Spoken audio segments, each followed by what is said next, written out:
आज आपने जो ये प्रोग्राम किया है शाहपाडिया की धरती पे, जो लव कुश पार्टी का 2 करोड़ की लागत से बनने जा रही है, इसको लेकर आप क्या कहेंगे आपके विधानसभा क्षेत्र के लोगों को?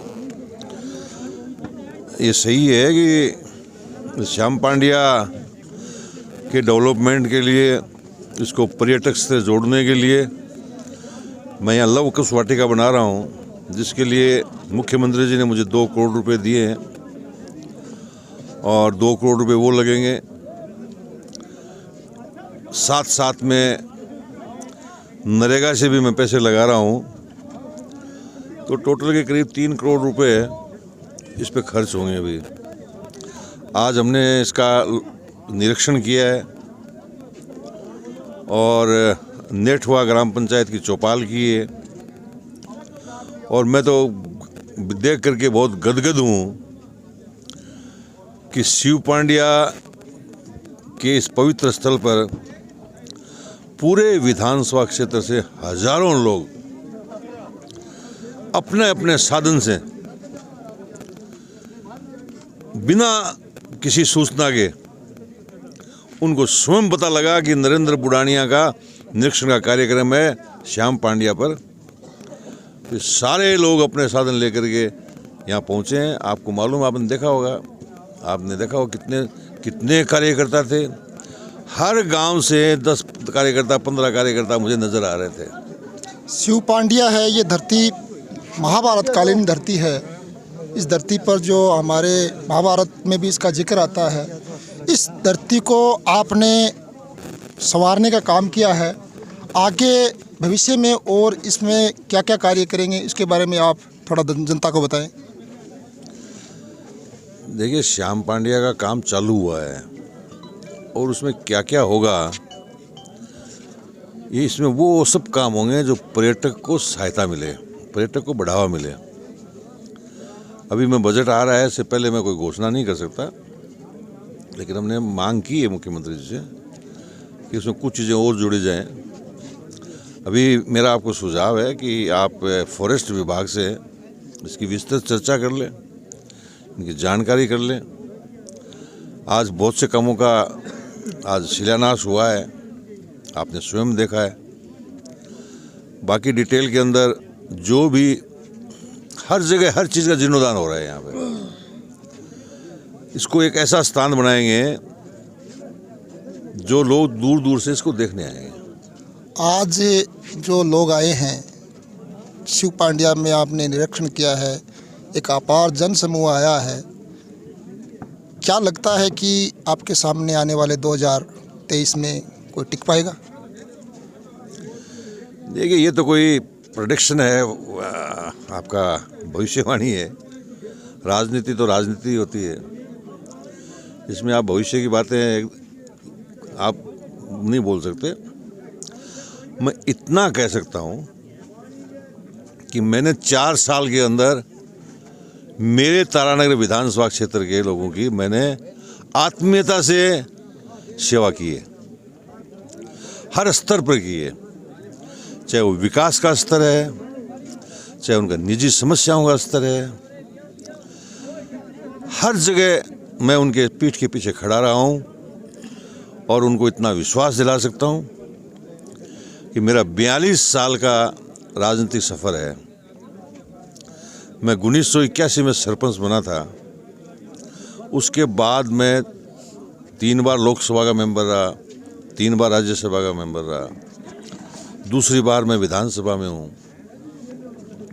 अनेक उतार चढ़ाव मैंने देखे हैं राजनीति के अंदर,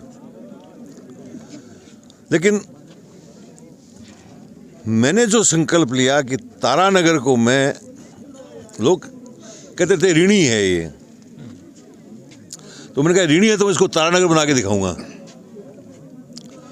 तो आज तारानगर के अंदर वो सब चीज़ें हैं जो जिला मुख्यालय पे होनी चाहिए, और जो चीज़ बच गई उसके लिए हम प्रयासरत हैं कि आगे और क्या फ़ायदा दे सकते हैं।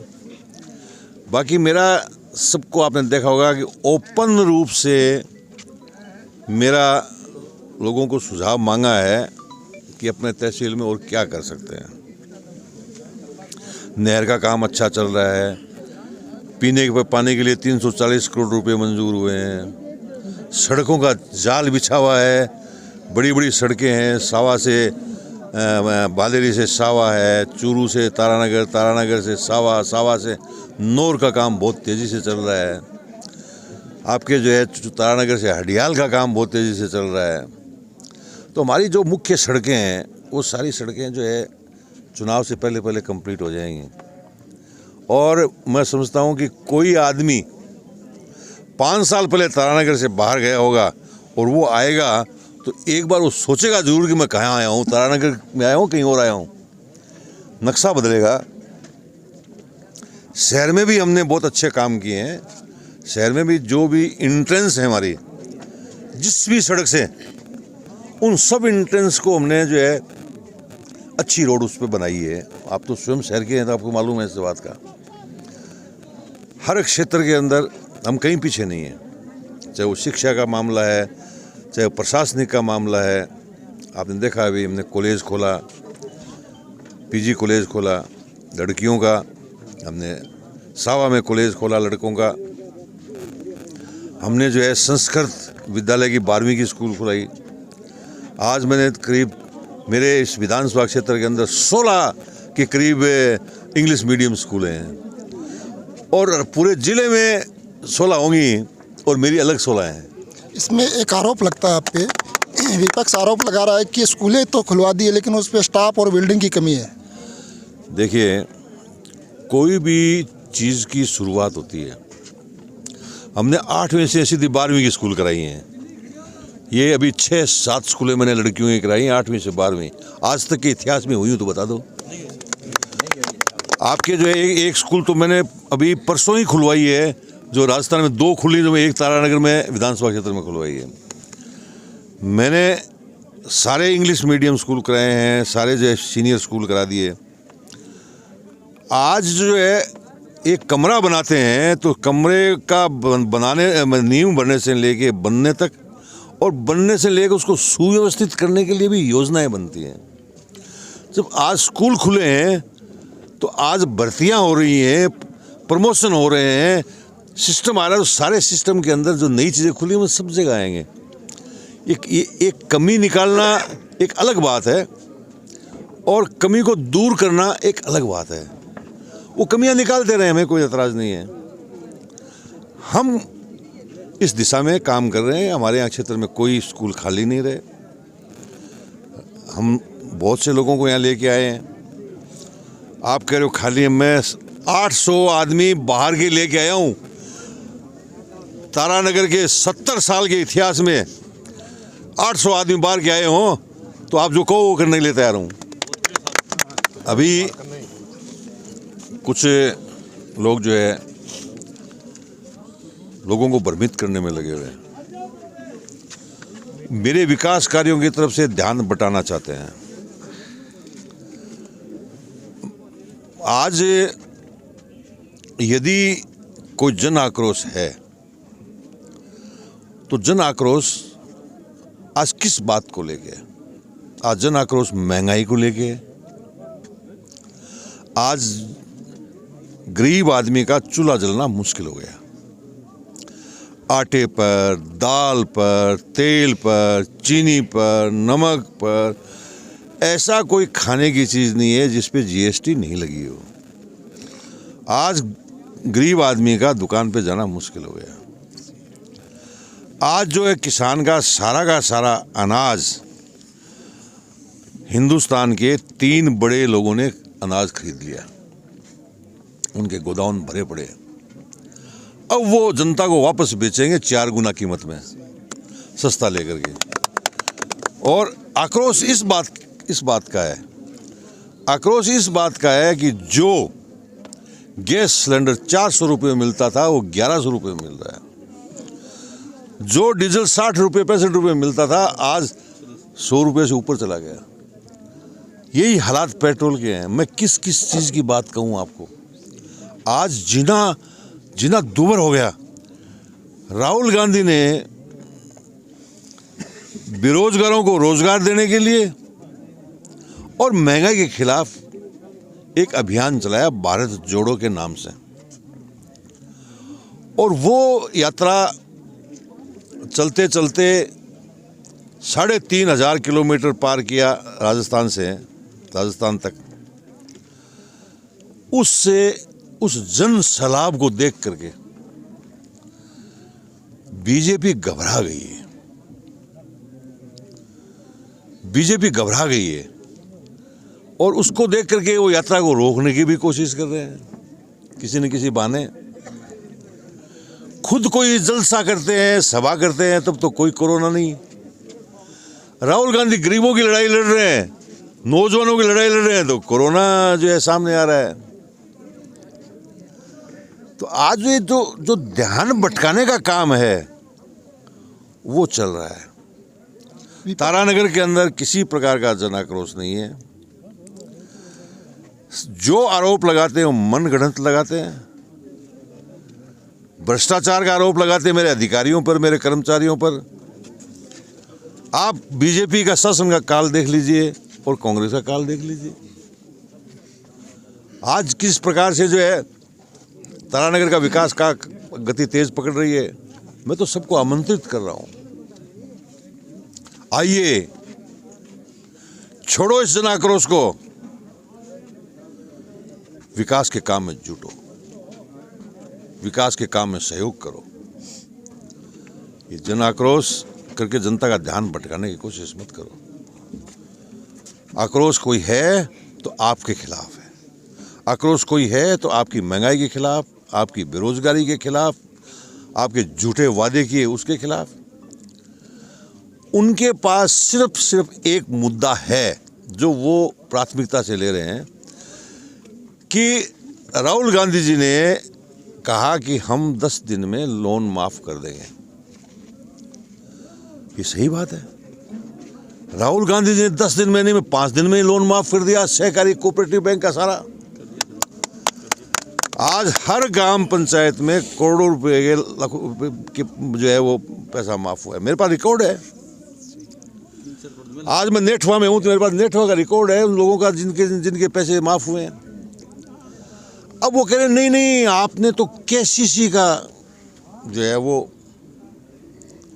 केसीसी का कर्जा माफ करो, जो बैंक है ना, जो नेशनलाइज बैंक। तो मैंने आपका इंटरव्यू सुना था किसी से,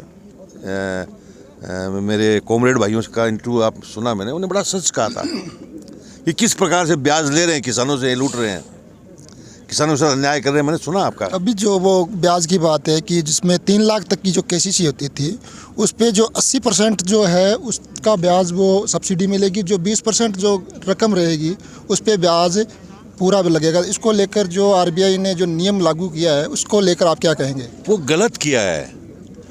किसान का कान इधर से ये नहीं पकड़ के ये कान पकड़ लिया।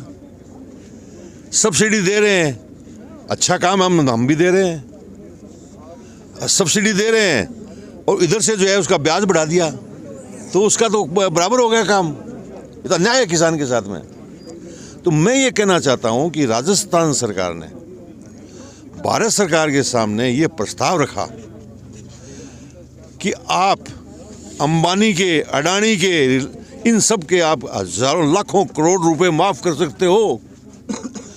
तो किसान जो छोटा कर्जदार है उसका 1 टाइम सेटलमेंट क्यों नहीं करते? 1 टाइम सेटलमेंट कर लो, हम पैसा जमा कराने को तैयार हैं। एक ये भी आरोप लगता है आप पे कि किसानों की आवाज़ है वो बुढ़ानिया जी नहीं उठाते हैं ये फसल बीमा को लेकर, और बीजेपी वाले या जो भी है उसके बारे में आप? देखिए, वो कोई बोलते हैं तो झूठ बोलते हैं। मैं चाहे जब यहाँ पे भयंकर तूफान आया तो यहाँ पे चने की फसल ख़राब हो गई, मैं खेत में घुमाऊँ, सरकार को लेके घुमाऊँ और मैंने सबको पैसा दिलवाया है। आज जहाँ भी खराबा होता है मेरा विभाग और मैं स्वयं गाँव में जाते हैं, वहाँ क्रॉप कटिंग का काम करवाते हैं। हम ज़मीन का काम करते हैं, हम वो काम करते हैं जिससे किसान को लाभ हो। हम वो काम नहीं करते हैं कि काम करें नहीं और भाषण दे खड़े होकर के। वो दिखावा मेरे पास नहीं है, मैं तो काम करता हूँ और सरकार के सामने जितनी ताकत से मैं बोलता हूँ उतनी ताकत से और कोई बोलता नहीं है। विपक्ष से एक आरोप, अभी एक भाषण चल रहा था, उसमें ये बोल रहा है कि 3 जो खालिए निकाल दिए उससे क्या नहर आई, इसको लेकर आप क्या कहेंगे? अब आप मुझे बताइए कि 54 किलोमीटर नहर बन रही है और 54 किलोमीटर नहर को आप खालिया बता रहे हो, इससे बड़ी शर्म की बात नहीं हो सकती, इससे बड़े किसान के साथ अन्याय की बात नहीं हो सकती। ये किसान के साथ दुर्भावना का काम है।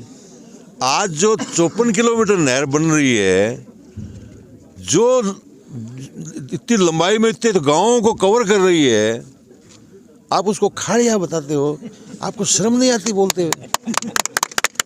क्या आप किसान के इतने खिलाफ हो गए?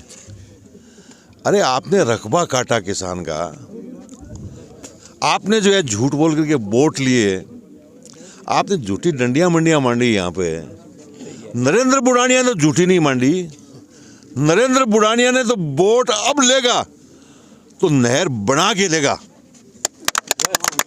नहर बना के वोट मांगूंगा कि मैं आपके लिए नहर मांगे बनाइए, ये तो मुझे आपका आशीर्वाद चाहिए। ये जो झूठी डंडियां मंडियां बनाकर एक बार यहाँ से एमएलए बन गए, जब जनता को पता चला फिर भी जनता उस लोगों के पीछे दौड़ रही, तो जनता में भी कुछ कमी रहती होगी। देखिए, ये सब बातें, कुछ बातें, आज का ज़माना जो है वो, मैं कई बार कहता हूँ कि हमारे पास में, हमारे दुकान में बहुत सामान है, ऐसी कोई चीज़ नहीं है जो हमारे पास में नहीं हो, जो हमने इस क्षेत्र में नहीं कराई हो। हम लोग गरीब लोग हैं, हम किसान वर्ग से जुड़े हुए हैं, गरीब से जुड़े हुए हैं।